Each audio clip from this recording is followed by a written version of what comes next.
ये कुछ टैग है आइटम्स के बेडरॉक के अंदर और जावा के अंदर ये कुछ ऐसे दिखते हैं। और ये रहे 150 डिफरेंसेस माइनक्राफ्ट जावा और माइनक्राफ्ट बेडरॉक के बीच में। ये तुम्हारा दिमाग खराब कर देगा अगर तुम एक सैंड का टावर ड्रॉप करते हो क्रॉकवेब के ऊपर और फिर उसको पुश करते हो पिस्टन की मदद से, तो सैंड के ब्लॉक्स ट्रांसफॉर्म हो जाते हैं कलेक्टिबल आइटम्स के अंदर। हालांकि बेडरॉक एडिशन के अंदर कुछ क्रेजी ही होता है। अगर सेम कंडीशन में हम पिस्टन की मदद से पुश करें तो सैंड ब्लॉक साइडवेज मूव करते हैं, जिसकी मदद से कंटिन्यूअस सैंड की लाइन टाइप बन जाती है। मैं विंडो के थ्रू नहीं देख सकता। बेडरॉक एडिशन के अंदर इग्लू की जो विंडो होती है वो पैक्ड आइस से बनी होती है और हम उसके थ्रू नहीं देख सकते। हालांकि जावा एडिशन के अंदर विंडो ट्रांसपेरेंट ग्लास की बनी होती है, लेकिन मुझे नहीं पता तुम कौन सी प्रेफर करने वाले हो, क्योंकि जब फर्नेस यूज करते हैं तो आइस मेल्ट हो जाती है। जावा के अंदर आर्मर स्टैंड कुछ ऐसे दिखते हैं, बट बेडरॉक के अंदर उनके पास फंक्शनिंग आर्म्स भी होते हैं, जिसकी मदद से तुम अपने हैंड में आइटम भी दिखा सकते हो। हालांकि ये सबसे बेस्ट डिफरेंस भी नहीं है। अगर बेडरॉक एडिशन के अंदर तुम शिफ्ट क्लिक करके आर्मर स्टैंड पे क्लिक करते हो तो वो अपने पोज भी चेंज कर लेता है और तुम रेडस्टोन की मदद से भी उसके पोज चेंज कर सकते हो और उसका पोज रेडस्टोन के सिग्नल के ऊपर डिपेंड करता है। अरे मेरा घर जल गया। लकीली अगर बेडरॉक एडिशन के अंदर बारिश आनी शुरू हो जाएगी तो वो फायर वहीं पे एक्सटिंग्विश हो जाएगी। ऐसा इसलिए होता है क्योंकि बेडरॉक की बारिश जल्दी से बुझा देती है आपको। हालांकि जावा एडिशन के अंदर भी ऐसा होता है कि वो फायर एक्सटिंग्विश हो जाती है, लेकिन ये बहुत ज्यादा स्लो होता है। अगर जावा एडिशन के अंदर तुम्हें कोई एरो हिट करता है तो वो एरो तुम्हारी बॉडी पे स्टक हो जाता है, जो कि तुम्हें एक चलता फिरता जोकर बना देता है। हालांकि बेडरॉक के अंदर एरोस प्लेट से अटैच ही नहीं होते हैं और तुम्हें सिर्फ डैमेज पड़ता रहता है। नॉर्मली वाटर और फायर आपस में मिक्स नहीं होते, बट कैसा रहेगा आइस और फायर। जावा एडिशन के अंदर तुम आइस को फायर कर सकते हो जिससे वो मेल्ट हो जाती है। हालांकि बेडरॉक के अंदर आइस को फायर करना इम्पॉसिबल है, जो कि ज्यादा सेंस बनाता है। जैसे कि जावा के अंदर एक कूल डाउन होता है जिसकी वजह से प्लेयर को वेट करना पड़ता है नेक्स्ट अटैक करने से पहले, बट बेडरॉक के अंदर प्लेयर जस्ट हिट्स को स्पैम करता रह सकता है। ऐसा इसलिए होगा क्योंकि कूलडाउन सिस्टम मोबाइल डिवाइसेस पे बिल्कुल बेकार ही रहेगा और इस सब का ये भी मतलब है कि बेडरॉक के अंदर स्वीपिंग एज वाला अटैक एग्जिस्ट नहीं करता है। तो इसका मतलब ये है कि कोई भी मॉब फार्म के अंदर लोगों को मैनुअली एक एक मॉब को मारना पड़ेगा एक्सपी के लिए मॉब फार्म्स के अंदर। भाई ये कितना सुंदर लग रहा है। जावा के अंदर तुम शेडर पैक यूज कर सकते हो जैसे कि आइरिस, जिसकी मदद से तुम अपना गेम बिल्कुल ही चेंज कर सकते हो।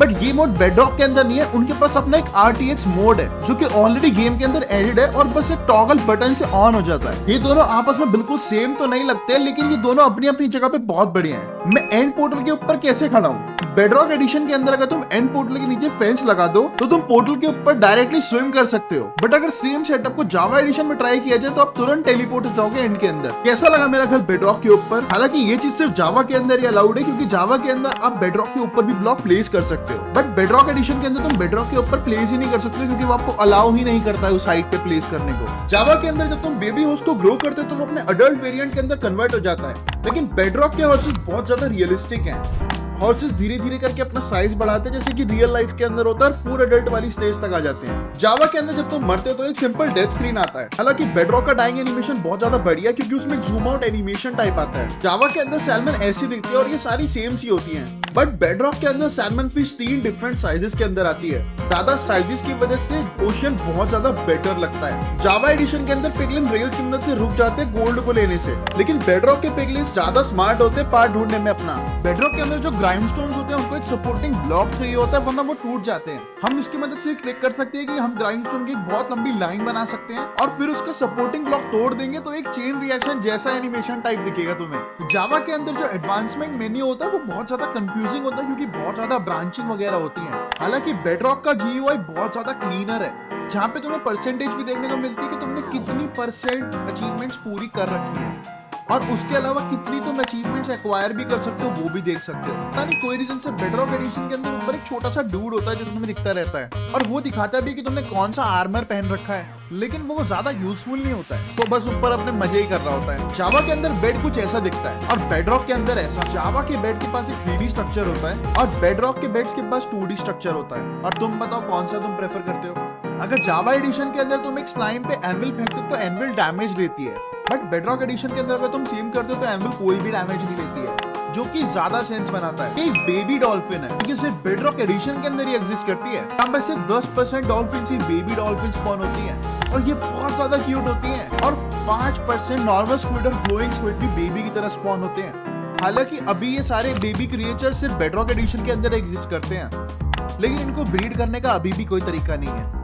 जावा एडिशन के अंदर स्कल्स के पास कुछ एक्स्ट्रा एडवांटेजेस होती हैं। गल की मदद से उसकी डिटेक्शन रेंज हाफ हो जाती है और मॉब्स के लिए काफी हार्ड हो जाता है तुमको स्पॉट करना। हालांकि ये फीचर बेडरॉक एडिशन के अंदर एग्जिस्ट ही नहीं करता है, लेकिन इसकी अपनी कुछ अलग एडवांटेजेस है। अगर तुम कोई भी तरीके का हेड पहनते हो तो तुम मैप के अंदर विजिबल हो जाते हो, यानी कि तुम किसी को दिखोगे ही नहीं मैप के अंदर। और ये बहुत ज्यादा अच्छा टैक्टिक्स हो सकता है अपने फ्रेंड से बचने के लिए। जब जावा एडिशन के अंदर तुम उड़ रहे होते हो तो जब तुम भागते रहते हो और रुकते हो तो मोमेंटम तुम्हें थोड़ा सा आगे और ले जाता है, लेकिन बेडरॉक एडिशन के अंदर ऐसा कुछ भी नहीं होता, तुम इंस्टेंटली रुक जाते हो। जावा एडिशन के अंदर तुम बेड्स के बीच में से भी एरो शूट कर सकते हो और ग्राइंडस्टोन और कोल्ड्रस के बीच में से भी, लेकिन बेडरॉक एडिशन के अंदर तुम ऐसा नहीं कर सकते, एरो वहीं पे स्टक हो जाता है। अगर जावा एडिशन के अंदर तुम ग्राउंड पे फायर लगाते हो तो मॉब स्मार्टर होते हैं और वो साइड से घूम के आ जाते हैं, और बेडरॉक एडिशन के अंदर मॉब फ्लेम के अंदर चलते हुए आते हैं, जो कि ज़ॉम्बी को बेवकूफ बना देता है। बेडरॉक का ऑफेंस स्लॉट यूजलेस है, वहाँ पे कुछ लिमिटेड आइटम्स ही डाले जा सकते हैं, जैसे कि शील्ड्स और कुछ एरोस और टोटम ऑफ अनडाइंग और मैप्स फॉर एक्सप्लोरिंग। हालांकि जावा एडिशन के अंदर तुम जो आइटम चाहो वो अपने ऑफेंस में रख सकते हो। बेडरॉक एडिशन के अंदर अगर तुम स्लाइम के ऊपर फिश को प्लेस करते हो तो वो बाउंस करना स्टार्ट कर देती है और बहुत ऊपर चली जाती है, बट अगर सेम चीज तुम जावा एडिशन के अंदर ट्राई करोगे तो फिश बाउंस तो करेगी लेकिन उतना हाई नहीं करेगी। क्या तुम्हें पता है कि ओशियन टेम्पल को बीट करना हार्ड होता है बेडरॉक एडिशन के अंदर?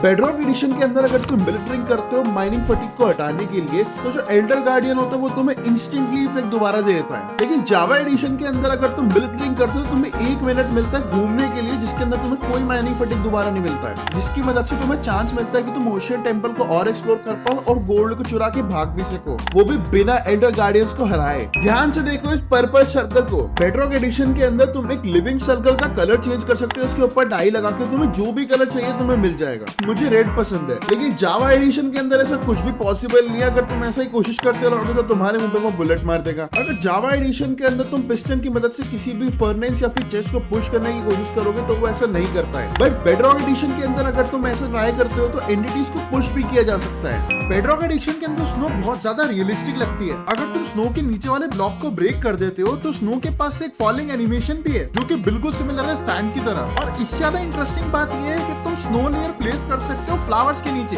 लेकिन जावा के अंदर अगर तुम फ्लावर को प्लेस करते हो स्नो के ऊपर तो वो स्नो गायब हो जाती है और वो काफी अजीब लगता है देखने में। बेडरॉक एडिशन के अंदर अगर तुम किसी शिप को डाई करते हो तो सिर्फ इसका वूल चेंज नहीं होता है, उसके फेशियल एक्सप्रेशन भी चेंज हो जाते हैं, और ये बहुत ज्यादा डिफरेंट है जावा एडिशन से। जावा एडिशन के अंदर उसका फेस वैसा ही रहता है जैसा था डाई करने से पहले, लेकिन ये सिर्फ एक रीजन नहीं है कि बेडरॉक की शिप्स बेटर है। बेडरॉक एडिशन के अंदर शिप को शेयर करने के बाद भी जो तुम्हें उसके कलर पैचेस दिखते रहते हैं वो बताते हैं कि ये कौन से कलर की शिप थी, और ये फीचर बहुत ज्यादा हेल्पफुल रहता है शिप का प्रीवियस कलर बताने के लिए। हालांकि जावा एडिशन के अंदर अगर तुम किसी भी शिप को शेयर करते हो तो उसके सारे पैचेस व्हाइट ही रहते हैं। इसका मतलब कि ये बताना बहुत मुश्किल है कि प्रीवियस कलर उस शिप का कौन सा था, क्योंकि सारे के सारे व्हाइट ही दिखने वाले हैं। जावा एडिशन के अंदर अगर तुम पिस्टन के साइड में कोई लीवर यूज करते हो तो लीवर इंस्टेंटली ब्रेक हो जाता है, और बेडरॉक एडिशन के अंदर ऐसा कुछ भी नहीं होता, लीवर एकदम बढ़िया काम करता है। जावा एडिशन के अंदर अगर एक चार्ज स्नीपर बहुत सारे मॉब्स को मार देता है तब भी तुम्हें सिर्फ एक ही हेड मिलता है, लेकिन बेडरॉक एडिशन के अंदर जो भी मॉब चार्ज स्नीपर से उड़ेगा वो अपना हेड ड्रॉप कर जाता है, जिससे उनकी हेड फॉर्म करना बहुत आसान हो जाता है।